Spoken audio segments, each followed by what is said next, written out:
Does description discover? Page 12. Just above it was questioned whether the psychological method could explain religion or even discover its nature. There are several reasons why psychology cannot discover what religion is. One reason, but not the deepest or most independent, is that the descriptive accounts of emotions are concerned only with surface phenomena. As the following considerations will show, these descriptions do not grasp what is essentially religious.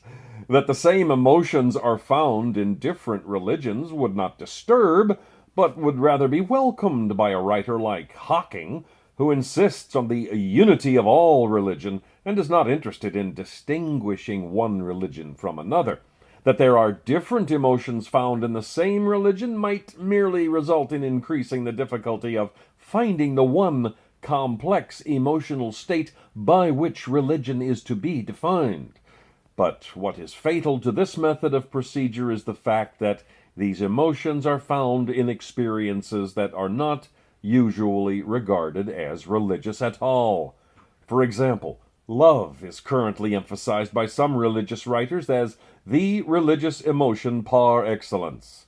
It has been regarded as the sum and substance, the inner nature and deepest spring of true religion, and the essence of God himself.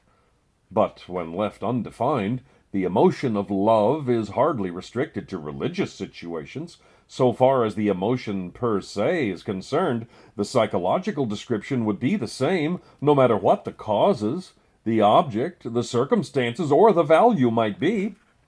Some love is quite human. Some is irreligious or even unholy. Yet if religious love is to be defined so as to exclude the unwanted examples, the procedure becomes logically circular. Love is first used to define religion, and then an independent concept of religion is used to differentiate among loves.